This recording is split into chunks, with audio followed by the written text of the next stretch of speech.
Well, I'm Mark Lilla, and I approve this message. Thank you, Michael. I've been asked to just speak for a few minutes about the book, which is, I'm not sure quite what to say. I'll say a few things. The best way to get to know the book is to buy it. And they're going to sell it right there, and they take Visa, MasterCard, and American Express. Let me tell you what, let me just begin by saying what drew me to this subject.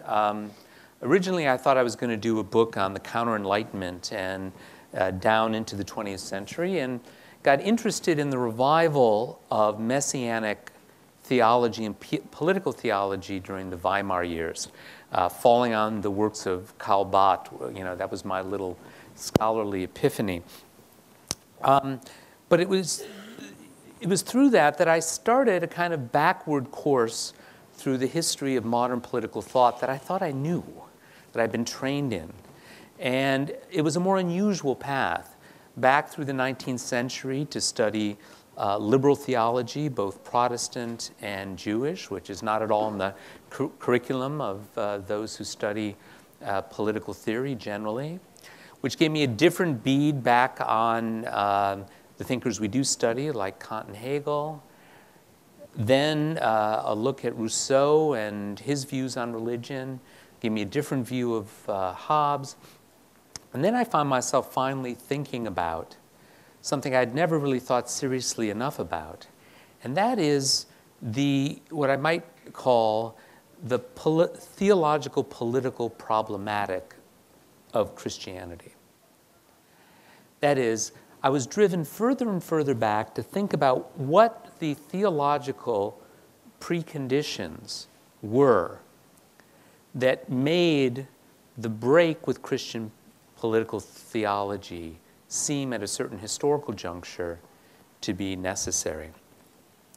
So after that backward tour through what I thought I knew, I ended up writing the book as a kind of passion play, intellectual passion play at how we get from Hobbes to thinkers like Franz Rosenzweig and Ernst Bloch and Karl Barth. Yeah. The upshot of the book for me, and what I feel its contribution is to help us make an intellectual distinction when thinking about religion and politics. And that is to distinguish political theology from other kinds of political doctrines. What is political theology for the purposes of the book? Political theology is, or I use the term to describe, doctrines that legitimate the use of public authority based on a divine revelation. Now, the term political theology is very much à la mode right now. Lots of books you'll find with a lot of some unsavory thinkers as well. But I want to insist on this distinction because I want to find a way or a concept that helps us to understand the distinctiveness of Western political thought since the 17th century or so. And I want to focus on this question of how the exercise of authority gets legitimated intellectually, and then what the alternatives to that are. What I don't take up in the book, which is too bad, are the full range of theologies that, of political theologies, of theologies that don't take up questions of politics, traditions that have never faced, that have never tried to legitimate public authority through a revelation. There are lots of those. But this distinction allows us to say that there are certain doctrines that legitimate authority this way, and then others that don't, that may share some things and not others. Among those traditions that don't appeal to political theology is this tradition that begins in the West with Thomas Hobbes. And what distinguishes it from these other intellectual traditions is that it sets out self-consciously to work a break with Christian political theology and more deeply with political theology as such. How does it do that? Well, I come up with the term, you always need a hook like this in a book, called the Great Separation, which is that with Hobbes, what changes is not all the things we usually pay attention to in Hobbes, the image of the Leviathan, how much authority he has, who the sovereign is, life being nasty, brutish, and short, and all the rest, but rather what Hobbes doesn't talk about. That is that Hobbes manages in the Leviathan to change the subject of Western political discourse. That up until that point, a large part of Western political discourse took the form of, once we understand God's intentions from his nature, how do those intentions work themselves out in political life? So that in order to understand what we're to do here on earth, we need to understand something about the nexus between God, man, and the world. What Hobbes does is, as I said, change the subject from God to why human beings believe in God and why they think that God has commands for us in political life. Hobbes cannot refute political theology, any particular political theology, or political theology as such, because there's no way to refute an appeal to revelation.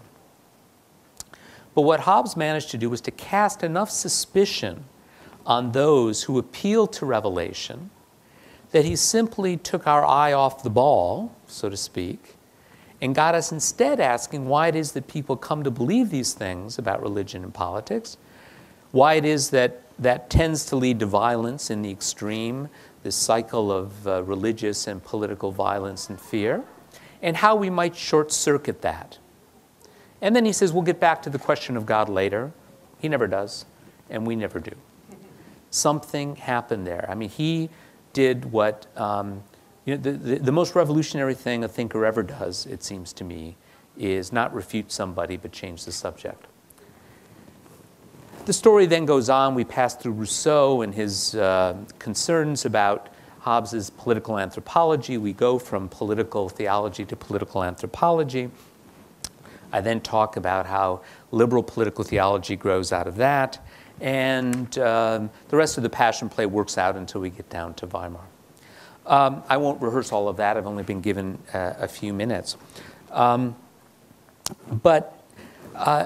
I want to emphasize, and I hope we get to talk about, how much weight this distinction or this definition of political theology will bear, and how much it helps us to understand how we think now and how we live now.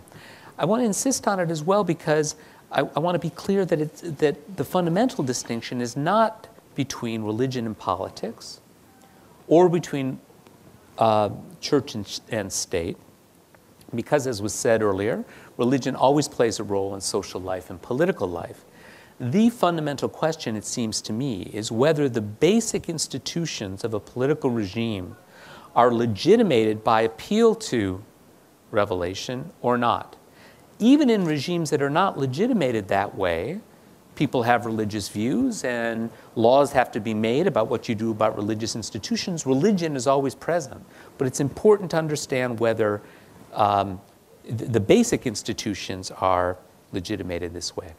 So what are the conclusions of the book? Well, the most fundamental conclusion for me is that there's no third way between political theology and a modern political philosophy that makes no appeal to divine revelation.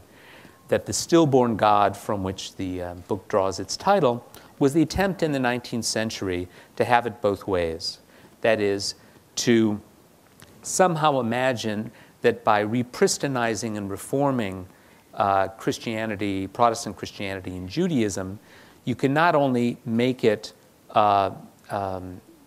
possible to be religious in modern society, but that you can make those religions really the moral foundation and a legitimating force in modern political life.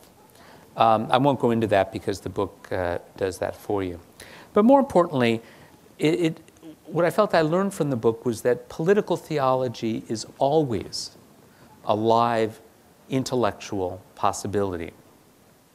And because of that, is always at least potentially, a political possibility for human beings. Nothing has happened in modern history to extinguish that possibility.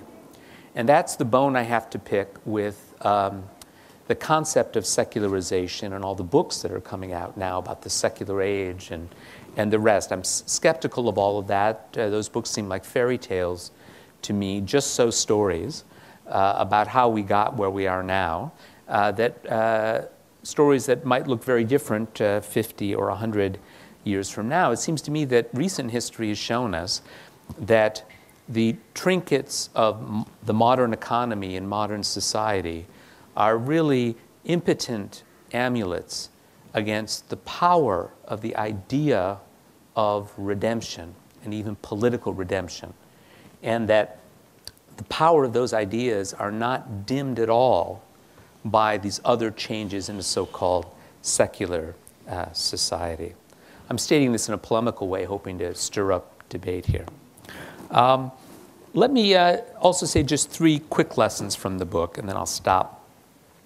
One is I think of the book as a plea for modesty. The book has been read, oddly, from my point of view, as a kind of triumphalist book about the modern West. The lesson I draw from it is, on the contrary, that it is the modern West that, historically speaking, in the history of world civilizations, is a very unusual exception. Most societies in most times and places have legitimated public authority by some sort of appeal to revelation loosely conceived. And we have somehow managed this trick of not doing that. It seems to me to be a fragile experiment as well, because it turns out that human beings are, I think, theotropic creatures, and that it's only through a certain kind of training that they cease to try to connect up the basic political institutions of their societies to some larger story and some larger and more authoritative source of legitimacy. What that means for thinking about politics within the West is, I think, that we need to be less concerned than we seem to be about the church and state separation in the West. That, in fact, there's tremendous variety in the West, among Western nations, in the way they handle this. In Britain and Canada, for example, religious schools, including Muslim schools, are supported fully by public funding. German ministers are paid by the state. You can't wear a headscarf to an elementary school in France, but you can in the Netherlands. The United States is yet another case. So there's tremendous variety, but what unites these countries is that we all share this principle of legitimacy, which is popular self-government, and that appeals to revelation, while they may be legitimate in debates about public policies, are not legitimate when it comes to legitimating the basic institutions, political institutions of the society. So I'm less concerned about where we stand in the West today, even in the United States, and we can talk about why that is. On the other hand, I think that the book helps us to understand the chasm that exists between us and especially Muslim societies, where their regimes or political movements recognize divine revelation as fully authoritative. As they say on the London Tube, mind the gap. And that's one of the lessons that I feel comes from the book, is that we ought to pay attention to this difference. That is not to say that there's a clash of civilizations or societies. There is a clash over this fundamental principle. We can manage this as long as we're clear about this and don't have any fantasies that somehow all societies are on a path or undergoing a process of secularization that are eventually going to get them into a situation where they have political regimes like our own. That's complete narcissism to think that that's the case.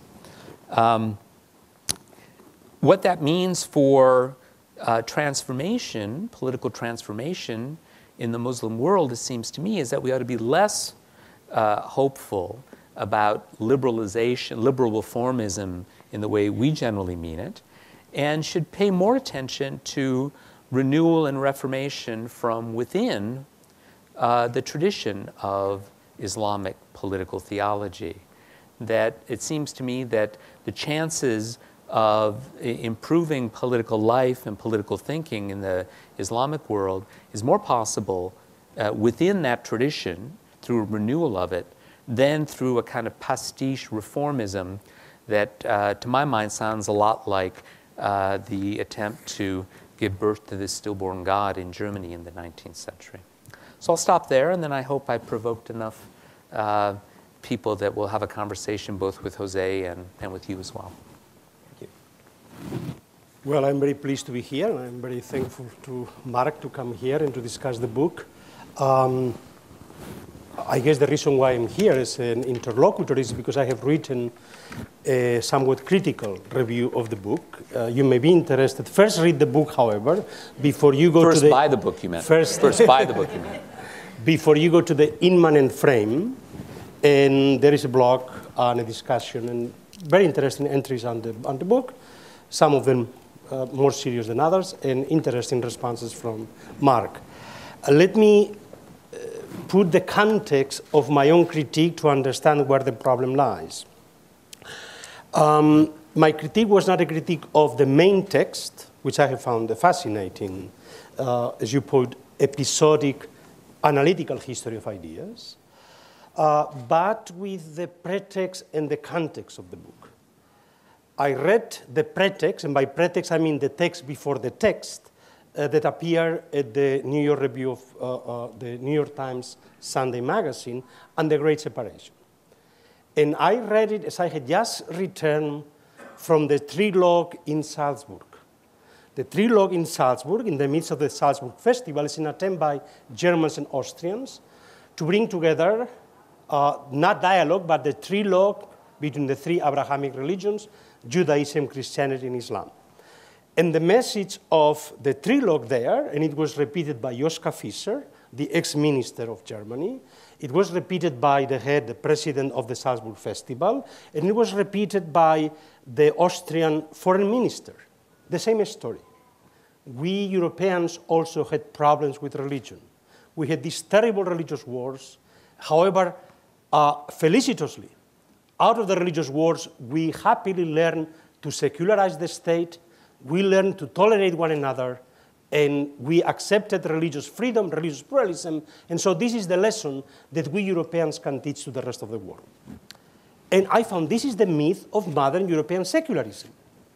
And when I saw the thesis of the Great Separation with Hobbes that you are presenting, I just overread it as the thesis that I hear in Europe about precisely how we became secular. And the next is, of course, all the discourse about religion and violence. And the fact that all the debates about the Muslim caricatures, the staging of Idomeneo, you know, the opera, Mozart opera, where the regisseur had this epilogue of the decapitation of all the founders of religion symbolically to get rid of violence. Symbolically, if you get rid of religion, you get rid of violence in the world because war, violence enter history through religion. It is this, and there is a majority, 75% of the population of almost every European country agrees that religion is intolerant and that religion is violent. And then, of course, you realize that Europeans, the experience of violence in the 20th century has been indeed terrible. No other century in the history of humanity has been as violent, as catastrophic, as genocidal as the 20th century. But none of these catastrophes, World War I, out of which very much this reaction against the Stillborn God came, the Holocaust, of course, and Nazism, and Bolshevism, and all the others, none of them have anything to do with religious passions or with actually political theology in the Christian sense of the term. So this is the context within which I read your book. And of course, this is the context within which your argument in the Sunday Times magazine was received by American secularists. That is the way they view religion. Yeah. So this was I didn't discuss the book. I discussed these two assumptions. One, the assumption that religion is really the reason for violence, and especially messianic religion, and if you get rid of it, so this is the project of liberal Protestantism, of course. The other is, of course, this myth of the great separation. You could, of course, read the wars of religion, not as wars of religion, but as wars of state formation, of modern state formation. And then you see the real beginning is, the turning point is the formation of the Catholic Kingdom of Spain, expelling Jews and Muslims, and then the formation of a homogeneous Catholic confessional territorial state. And this was actually the model established in the Peace of Westphalia by every continental European state. An absolutist, confessional state where both religion and people were territorialized. People were not offered freedom of religion or toleration, but the freedom to leave their countries. And this model has continued in Europe for 300-400 years. The boundaries that were then established, territorial boundaries between Catholic and Protestant, between Lutheran and Calvinist, have remained frozen for 400 years in Europe. So then the question here is, here you have a sociologist reading a book of the history of ideas. And the question is, how relevant is Hobbes? My fundamental question is, how relevant is Hobbes for if we are trying to see the great separation as the great achievement of constitutional regimes, self-constituting constitutional regimes, which is what, of course, the American Revolution and the French Revolution are. And the question is, how relevant is Hobbes for this story? And this is, I'm not sure that it is as relevant as you claim to be. Through Locke, of course, insofar as Locke responds to Hobbes, and Locke is very important for the founding fathers, but my argument would be, actually, it is the fanatics, the sectarians, who are as important to establish the separation of church and state, to establish the foundations of our constitutional structure, certainly Madison, and the kind of arguments he makes for the separation and the basis of the freedom of religion, much more than an anti-Christian secular theology. So this is the first. The first argument has to do, how seriously do we have to take this history of ideas to understand the constitution, the modern formation of constitutional regimes, which are self-constituting. Now, the next question, of course, has to do with how much, really, political structures prior to the Great Separation were legitimated on the basis of divine revelation. And here is also the whole argument. Obviously, Charles Taylor has, I think, raised this argument rightly. One could make the argument, I mean, let's retrace even the history of the concept of political theology. The modern emergence of the concept is 1922 with Carl Schmitt.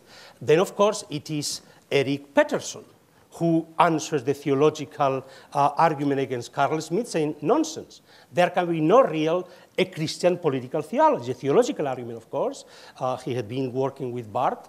But the argument here is that certainly there can be no Augustinian political theology. There is an Eusebius, which established the first political theology of Constantinian imperial Rome. But this has much to do with the old sacromagical structures of kingdoms that really with divine revelation. So the question is, what do we mean by divine revelation? In the Bible, if anything, the truly prophetic political theology is precisely against sacral kingship and against any attempt to sacralize any form of politics here as having to do anything with God. So it's a much more a transcendental structure, a eschatological one. Now, of course, here we enter into the whole problem of, exactly, so because you cannot realize Christian theological political structures in the world because they're eschatological, then this creates a lot of problem, indeed, for politics in the Christian West. So here the argument, again, has to do with getting back the issue to the axial revolutions, and the extent to which the issue here has to do with immanence and transcendence, and this that you call legitimation of political authority in terms of divine revelation very often is a way of desacralizing which is a sacralized politics, and to create transcendental critiques that can serve as critical instance. There is much in Barth, obviously in Reinhold Niebuhr, there is much in Confucian attack on some forms of kingship. There's certainly much in Socrates' critique of some forms of politics in the polis. And so there is an element here in which the argument of you could say yes, up to archaic levels, let's say if we are going to use Robert Bella's argument, you have a fusion of kingship, political structure, and divine rights, the divinization of kings, etc. But precisely what characterizes the axial revolution is precisely the possibility of a transcendental critique of the immanent sacralization of politics. Now, of course, the question here has to do also with, and here is where I also raise the issue with your argument, namely, I find the argument blaming Barth by association with Gogarten, which indeed Gogarten for a few months. Later, Gogarten repented his Nazi period. But to argue that Barth, obviously Barth was very much an anti-Nazi political thinker, or to blame Rosenzweig for Bloch, and then to blame both Gogarten and Bloch for the secular totalitarianisms, and somehow implicitly arguing that somehow this is the problem. The old political theologies are back, and they have opened the gates for modern secular totalitarianism. And this is precisely my problem with the way in which the context of the book has put it in a term in which has made a radical separation, which I find problematic with Hobbes. I don't see it sociologically. It may be analytically is there, but sociologically I don't see it with Hobbes. You could say that Hobbes really becomes, again, in the 20th century, a truly important political theorist. He was not as relevant as many others for the development of institutional political structures from the 17th century on. And so the other argument is what happened to the stillborn God of Kultur Protestantismus. Indeed, because of its fusion with the structure of German nationalism, it has a negative reaction on the part of many people, but this can be also a positive reaction.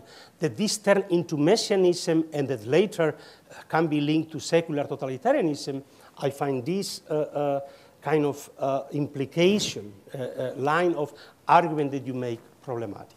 So those are the kind of issues I would like to bring to the discussion. Mark, I'm sure you have a few responses. Great. Yeah, that was great. Well, let me begin by saying I was very grateful. You should take a look at this website, the Eminent Frame, it's called, by the Social Science Research Council. And José was the first one to write a review of the book there. And having to respond to him really sort of prepared me for the things that were to come and allowed me then to make things clear that I had not made clear before. So it was very important for me. So I looked a lot smarter in the later responses than I did to his. Certainly, you know, there's so many things you can't say in a book or in an article, but I certainly should have said that, look, you got to remember that, you know, the greatest political crimes of recent historical memory took place under the watch of those who followed the Great Separation. That the Great Separation is also responsible for fascism and communism and all these modern ideologies that do not appeal to revelation at all. And in fact, that argument was made after World War II by a lot of religious thinkers in that moment, sort of late 40s, early 50s, proto-existentialist moment when people were reading Gabriel Marcel and people like that, and Henri de Lubac and so on, that in fact it was that what had just been experienced was the culmination of this atheist humanist tradition that could only mean that we had to reconsider political theology. So they were aware of the distinction and aware of what had happened on our watch. My only response to that is to say, yes, it's true, but Hobbes's argument that is worth thinking about is that that experience teaches us what human beings can do to each other in political life when they don't make these kind of appeals. When they can also make these kinds of appeals, it's like throwing gasoline on top of this. That's Hobbes's argument, that the potential for making things even worse are there. I realize there are arguments against that because these theologians say, no, on the contrary, we're the ones who are holding all of this back. But that is the level at which you have to look at these things, I think. So I was grateful for that. Now, on Hobbes, the reason Hobbes is, well, maybe I should first say a word about how I conceive, why I wrote the book the way I did and did not talk about a lot of the things I did. When I say that this is an episodic history of ideas, I say that because I wanted to try something out, which was to do the equivalent in intellectual history to what those stenographers do with chess games. Queen to rook 3, and they lay out sort of strategies. And I faced a problem.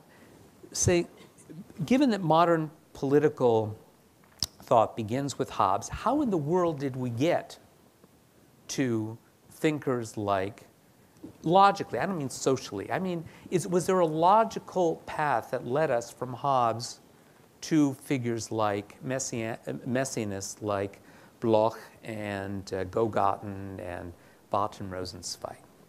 How could that have happened? And I looked for thinkers that could describe the chess strategies that might have made it possible, just to show that those are possible for the human mind, by beginning with one assumption to end up somewhere quite different. The reason Hobbes is important in that is that, quite the contrary to a triumphalist reading, when Hobbes shifted the focus of Western political discourse, in his works at least, from God and his commands to human beliefs about God, that put the ball in the court, so to speak, of political anthropology. And so these doctrines are only going to be as good as they are at describing and understanding human religious experience and human religious behavior. And at that, Hobbes was very bad, because he had one idea about how religious faith gets generated, and that's through this combustive combination of ignorance and fear. And that explains the fundamental weakness of the tradition of modern political thought in the West. And it was a weakness that someone like Rousseau saw right away. I choose Rousseau not because everyone read him, but because he made the next logical move in response to Hobbes, saying... It's a wonderful chapter. It's, I would say, the best chapter in the book. Well, it's really, really wonderful. That Rousseau saw that he just got our religious nature wrong. Even if you treat it as just a human phenomenon, he doesn't begin to understand what religion does to us. And Rousseau starts painting a picture of religious behavior that shows that it can be moral, rational, and noble.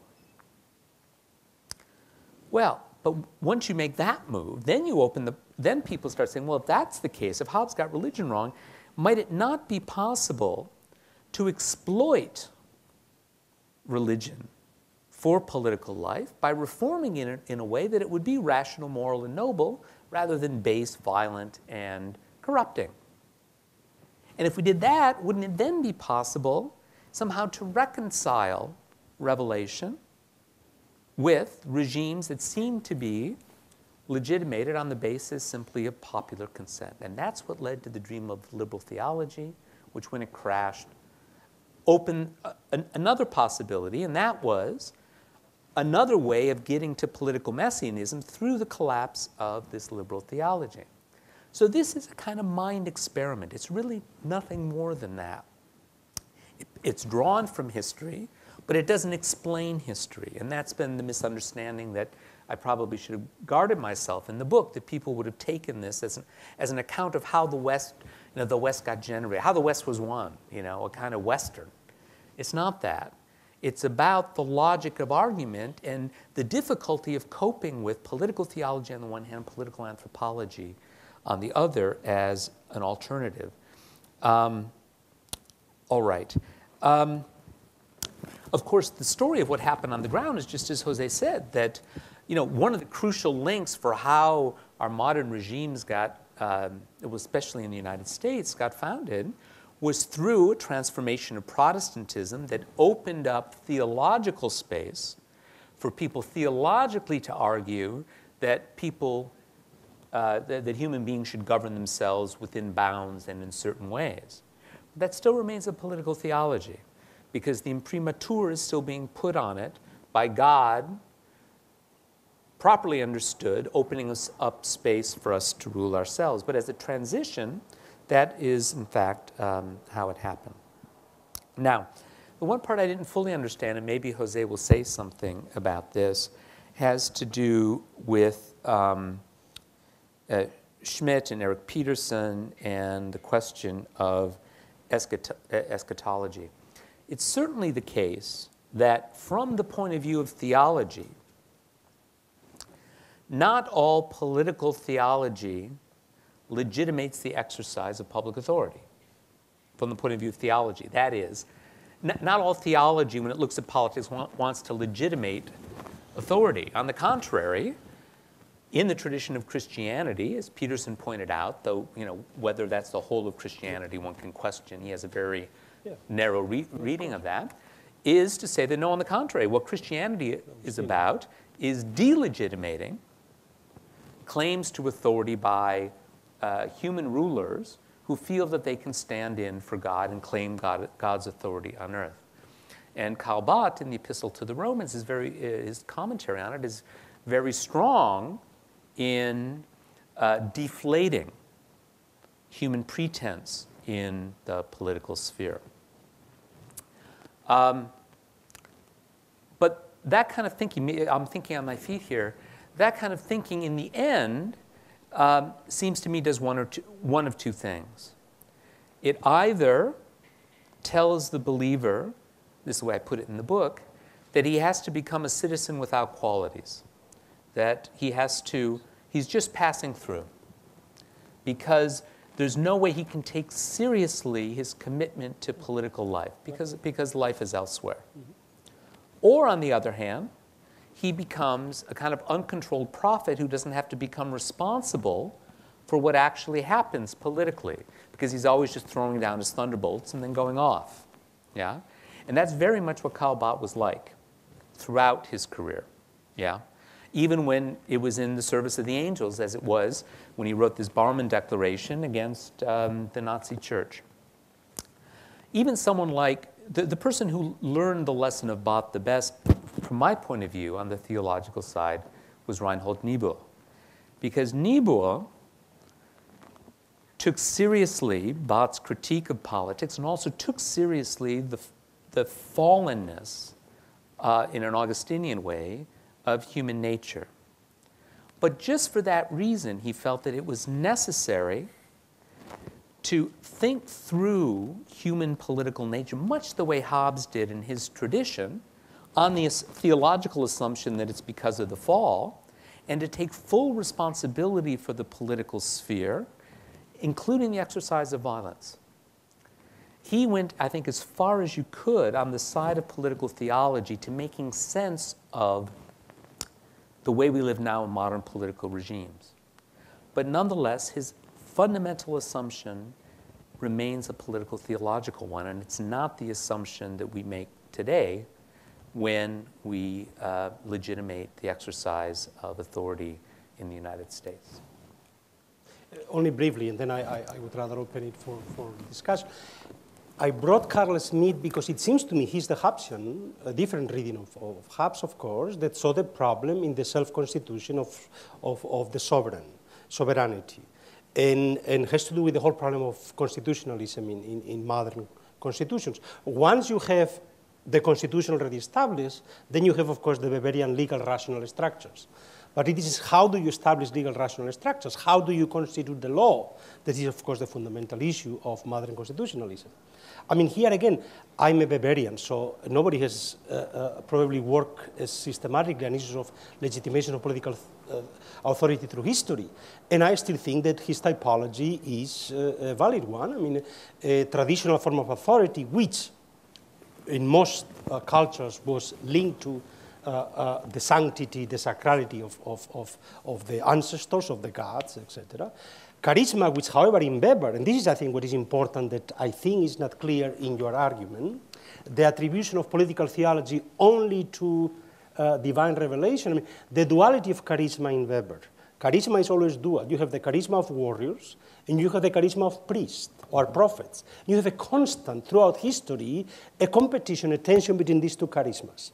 So you have, and of course, the divine right of kings was as much something that came out of the charisma of warriors as much as theologians legitimating these kings. And then, of course, the issue is how do you go from any of these two, or how do you establish a form of charisma which is not personal charisma, but it is this collective charisma, we the people? And I think this is the fundamental issue of which, of course, Weber cannot get it right, because he cannot accept the fact that there is still something in the natural tradition that somehow there is still, he's a positivist when it comes to law, but it is precisely Smith sees the problem in this tradition. This tradition cannot really establish or ground its own constitution.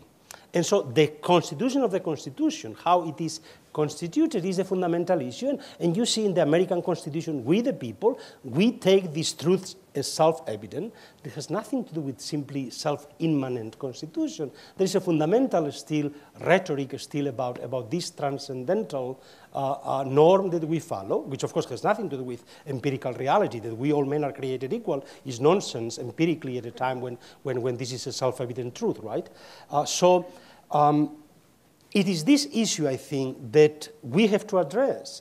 And I think that you take too simply the notion that we already solved the problem once, and therefore this is not an issue. I think that there is still the issue of how it is constantly being reconstituted. And even in the American Constitution, I mean, why it has been so successful is not because we don't take it seriously anymore or there is no divine legitimation, but precisely because we have sacralized the Constitution. We have sacralized the Founding Fathers. And this becomes a sacred text that we can, the reverence with which we look at the American Constitution and the thinking, I mean, the belief that this is the best Constitution in the world, when from any comparative point of view, it's a terrible document. I mean, anybody who has tried to imitate the American Constitution has created terrible political systems. I mean, presidentialism doesn't work anywhere. So, and yet it works here, and we have this sacred reverence for the Constitution. Yeah. I think you don't take enough seriously the fact that it's this remnant. It's not divine authority to biblical authority, but there is an element of sacralization of something which is still there. And so that's why the issues of secularism and the way in which you have a transposition of a sacralization of the secular, the nation. We cannot deal with those issues without really getting at the sacralization of modern nationalism. Yeah. We cannot get at those issues. And so those are the issues. I think that you have a too facile conception of secular politics in modern constitutionalism that is, I find, problematic. Mm. And then the question is how those things indeed, as you mentioned in the Muslim world or in India, I mean, how India has been able to do it in a fantastic way. I mean, from any theory of democracy, you will say democracy in India is impossible. Yet it's not because they copied the British. They did to a certain extent, but we know that other people have tried to copy the British and has led to terrible results. They simply recreated, reconstituted another form of democracy that was somehow in tandem with something that is within the structure of Hinduism. And the same you could say about other civilizations. So I agree with you that it's not a triumphalist argument, but there is something triumphalist. The argument is not triumphalist, on the contrary, it's something miraculous that happens here. We don't even know how. And it's extremely fragile. and we should really, really cherish it. I agree with that, but I think that there is another potential for this transformation in all traditions, as you pointed out. And I look at some Muslim polities in Indonesia, in Senegal, and in Turkey today, which the more democratic Turkey becomes, the more Muslim its politics become, that also put into question this assumption that somehow Muslims are caught up in this divine revelation, legitimation of authority. I think most Muslims are very critical of all political authorities. Perhaps they have this model of an ideal religious authority that will be kind of a utopian, like natural law in the Catholic tradition. Well, I'm rambling, so let's open up. I'll just say something briefly, because we're getting an interesting territory to be fun to do a course on, and that is what you might call the legitimacy of the modern age, following Blumenberg. You know, I do not accept the argument that that what is taking place with the sacralization of the state, which I recognize, is the same thing as the sacralization of God and the question of revelation. Revelation is a trump card. It is a trump card that is different in kind. Now, there's lots of human religious behavior. Some human religious behavior has to do with talking about God or the gods. Some has to do with sacralizing the state. Hobbes gives you a point of view for understanding both kinds of behaviors. What he leaves behind is the authoritative appeal for a revelation beyond. This is not to say that there isn't an aporia at the founding of any regime or legal political order and all of that. But I think it's an odd kind of Schmittian mysticism then to see that as kind of this thing that's half between theology and politics, this magical moment. We take these truths to be self-evident. And it's the self-evidenced that makes it different. Not that there are truths that are out there, but that those are the results of natural theology, and natural theology is different from revealed theology. But that would take a whole course, so maybe we'll do that sometime. Mark, I want to follow up on this because you end the book in a very curious way, which is to point us back to what you describe as our own lucidity, as what, in some sense, makes possible the West's success at our self-constraint. You've described a couple of times in the book that we're able in the West to separate religion from politics, or this theological speculation from our legitimations of politics, because it's an exercise of self-constraint. And then at the very end, we're pushed to what we have left in order to build our political orders and also to prevent us from moving in this direction once again, this get carried away by biblical prophetism and messianism, is our own lucidity. Could you talk about what you mean by lucidity? Well, yeah, the book ends because, what I say, instead of the light of divine revelation, our own lucidity. So I'm playing with, the image of light there. But the idea is that I'm not trying to celebrate. I'm saying that there's a fundamental weakness in the Hobbesian tradition. And for this thing to keep working, we need to think a lot harder about what religion is, what it can and can't contribute to the public good, quite apart from using that to found, the basic social order, on the one hand. And on the other hand, we have to be lucid about things that do and do not threaten that basic order. I find that people are worked up. It's a sign of the strength of, the American understanding that people get so worked up about these little issues about religious symbols in the public square and things like that, which, in the grand historical picture are not that worrisome, as long as we share the fundamental principles. On the other hand, there are other things that seem to me to be very threatening to continuing to understand the principles of the separation, and that's homeschooling.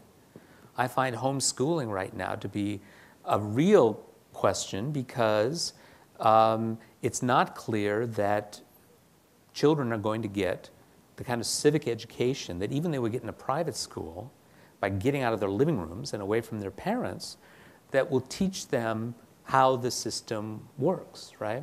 So we have to be lucid about what matters and what doesn't matter. And then also it was my little nod towards, you know, the world we've been living in since 2003, lucid about what I call the other shore, that, you know, that this fantasy of, you know, bringing democracy to another part of the world. You know, we also require lucidity about that. You know, there are 1,000 reasons why that's a crazy idea, but one of the deepest ones has to do with the distinction between political theology and understanding the nature of Sharia, that Sharia is, unlike the problematic of Christianity, which doesn't have a law that covers every aspect of human life. Sharia provides that, just like Jewish halakha, and that poses a real challenge. So yeah, those are the things we need to be lucid about. So let us open it up for questions. I ask that you just please stand up. We do have a microphone that would be passed around, so if you could come to the center aisle and please succinctly state your question.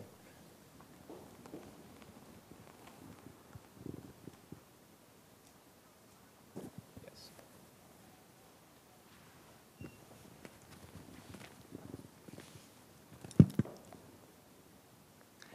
Hi. Good afternoon, everybody. I'm a foreign student. I am from South America. I am very interested from the secular point of view. My country, Paraguay, registers a history of dictatorships, of dictatorial governments, right? We were founded on democratical thinking,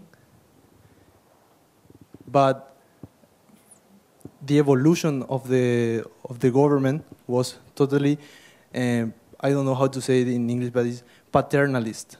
It's based on a solely figure that gives everything to the people, and the people only wait. Taking the theological point aside, that evolution was functioning really, really well from our foundation, from our independence until a great war came. And that great war against 3 countries of South America, they imposed a democratical government in our countries, in my country, Paraguay. And it was totally secular, that imposition.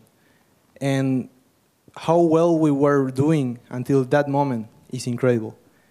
We were devastated for that war. Only 20% of the population survived.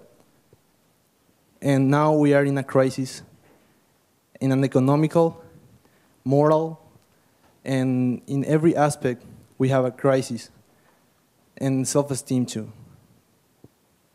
So I respect and I admire the idea of trying to make the Islamic people to look within their tradition and not to impose ideas. And I would like to know how did you come to that conclusion? Thank you. Yeah, I feel like I want to ask you lots of questions now rather than answering one. You know, I mean, you can think of it as as an old conservative idea, but I think of it. For me, it was more just thinking about the limits of what we are, and also starting to study Islamic political thought and seeing the failure of an attempt to somehow reform political theology by trimming it to fit the present. And when there isn't a change intellectually, in an intellectually organic way, that nothing lasting will grow from that.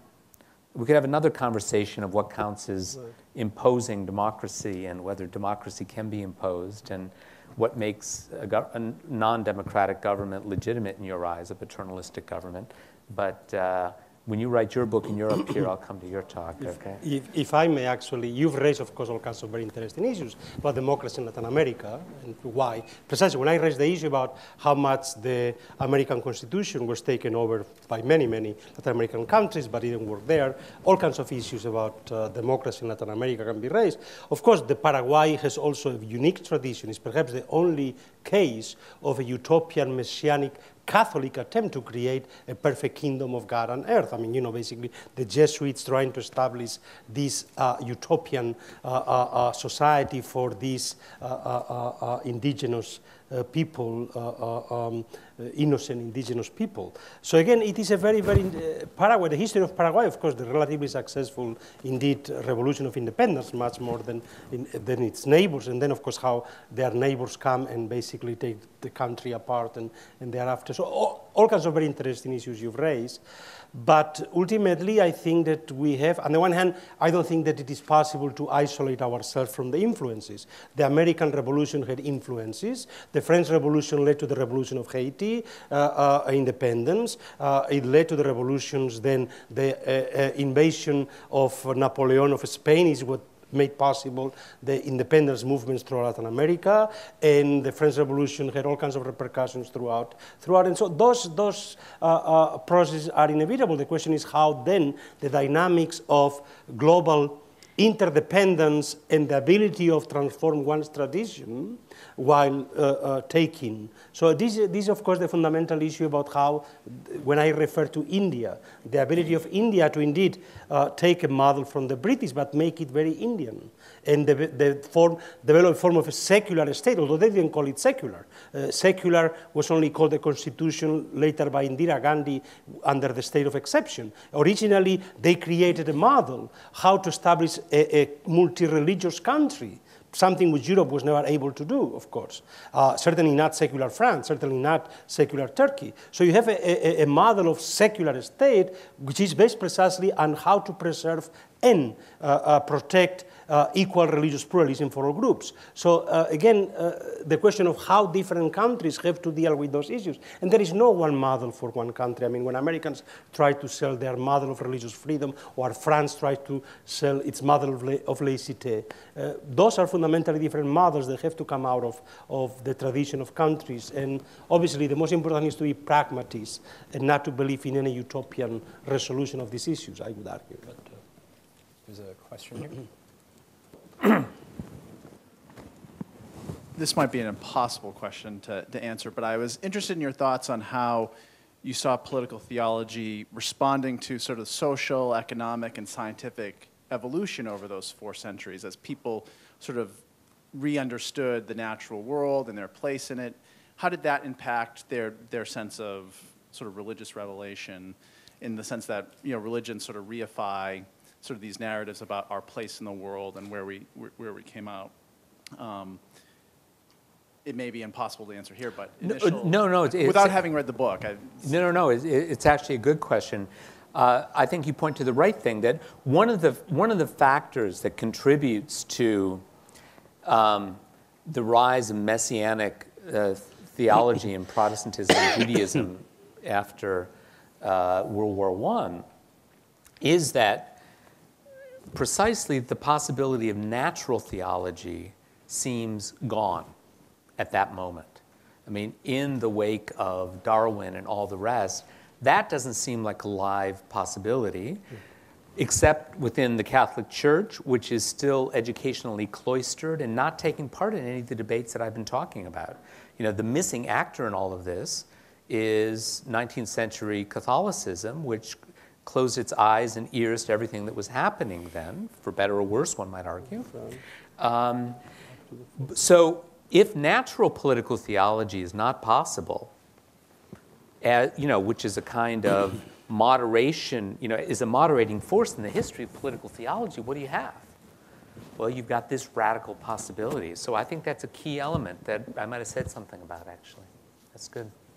One thing I actually want to follow up on this, because one thing that happens, I think, consistently throughout many of the political theologians that you talk about that come at the end of the 19th century, Trelsch, Cohen, leading into the 20th century with Niebuhr and Barth in his way, and also with Tillich, who I'm more deeply interested in than you are, is that all of them say that reason in some way is necessary but insufficient. And this is also something that I think in the Catholic tradition, if you take what I think is the most serious political statement of the 19th century, Leo XIII's Rerum Novarum, which is a Lockean and Marxist-inspired piece of political theology, all say that autonomous reason is required, with the exception of Barth, although he has that curious essay, the Civil and Church Community, where he kind of just pulls out of nowhere the principles of liberal theology, or liberal political theory. All of them say that autonomous reason is necessary, we must work for it, but that what the church brings, what the message of Christianity brings, or Judaism in the case of Cohen, is a kind of kairotic statement about the fact that value and meaning are not reducible simply to reason, and that the event of Christ, however it's construed, whether it's through natural reason, known by natural reason, or known in some ecstatic moment, is something that the political community needs the church to say, keep your eye on human dignity, and that's the only way that the full expression of human dignity comes about. That's the church's role. And all of them are saying that while at the same time wanting this sort of separated, autonomous institution of the state, but they don't want it to end up as the iron cage of reason. Yeah. I mean, I recognize that argument. Of course, then, there are many things to respond. One is that, well, why do you need the church for that? Why don't we just... Romanticism. What? Romanticism was the response to Yeah, that. Sure. Or why don't we, appoint a group of elders, or throw dice, or take turns, or do something. And so lurking behind there is an idea that somehow, the church sees something you don't see. Otherwise, we wouldn't need the church to do it. And also lurking there is the idea, I suppose at some level, the principle of sufficient reason, that though reason is not maybe necessary, it's not sufficient, it does not follow from that anything else is sufficient. It may be that nothing's sufficient, right? All we have is reason. Live with it, yeah? And if you're not willing to accept that or recognize that, that means somewhere knocking around the idea that someone's seen something you don't see. And you're going to catch up. You'll catch up to the church. You'll catch up, yeah? So either the argument leads to some lurking sense that we're the holders of some revelation, or it's just an appeal for, call it conservatism, call it pragmatism, call it lucidity, that doesn't require a church, it would just need someone else. If I may only make a comment about the Catholic silence or absence in the debates, you could make a similar argument about the stillborn God of liberal Catholicism up to 1848. Yeah. Rerum Novarum is a stillborn document, actually. No, but in the stillborn, I will argue, the stillborn God of liberal Catholicism is 1848. Tocqueville, of course, would be the great Catholic thinker of the 19th century. You have the whole Lamartine, Lacordaire. Pius IX was a liberal Catholic before, obviously, he became an anti-liberal. And Balmes in Spain. So you have a whole tradition that was doing precisely within Catholic thought in the first half of the 19th century. And then there was the reaction. And then you have, of course, and that's why Donoso Cortés becomes so central for Carl Schmitt precisely in the whole story. Right. Marjorie.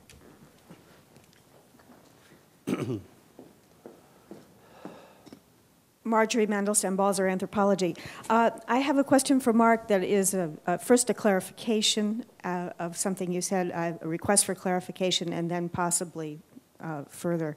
Did I understand you to say that liberal political theology then crashed?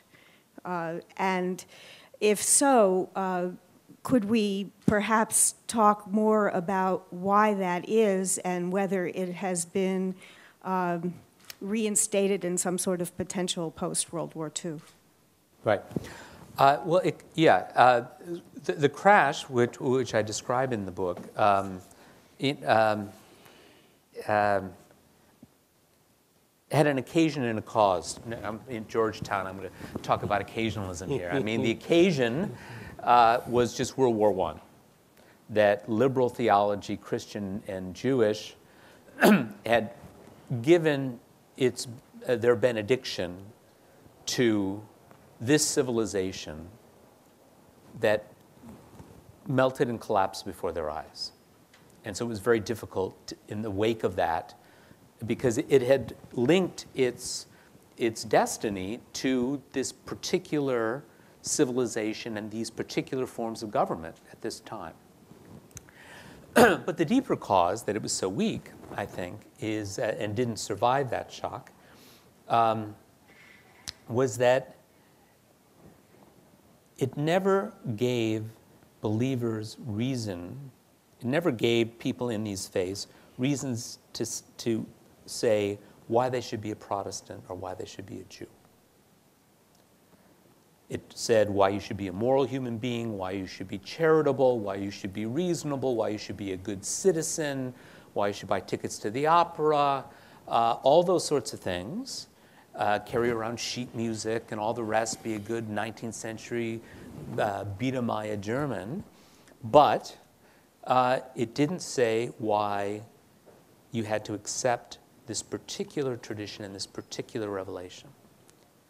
And which is why, just leading up to World War I, you have these stories of all these people who, were fleeing liberal Protestantism, and especially, that's the drama, liberal Judaism, that Franz Rosenzweig, going up to World War I, is planning on converting, right? Because he has cousins who have already converted, who are saying, join the winning side here. It has everything Judaism does, but it's more rational, makes more sense, none of that crazy stuff. He goes to the famous story, he goes to Yom Kippur services, experiences a kind of counter-conversion, goes back home and decides to start taking his Judaism more seriously, because liberal Judaism couldn't answer the question, why should I be a Jew? Yeah, so that was the weakness. So as liberal, have liberal Protestantism, liberal Judaism, and let's say liberal Catholicism since World War II been able to answer that question? No. And that's why they've been overtaken by evangelicalism, by other forms of spirituality, and the rest, because they can't answer that question, because they want to efface all differences in the name of toleration and understanding. There's no difference between being a follower of Santeria and being an Episcopalian. That's probably true, but anyway. No, that's a joke. But if you can't make those kind of distinctions, you're not going to be able to form adhesion. And if people aren't stuck to their faiths, then in a moment of crisis, they'll leave.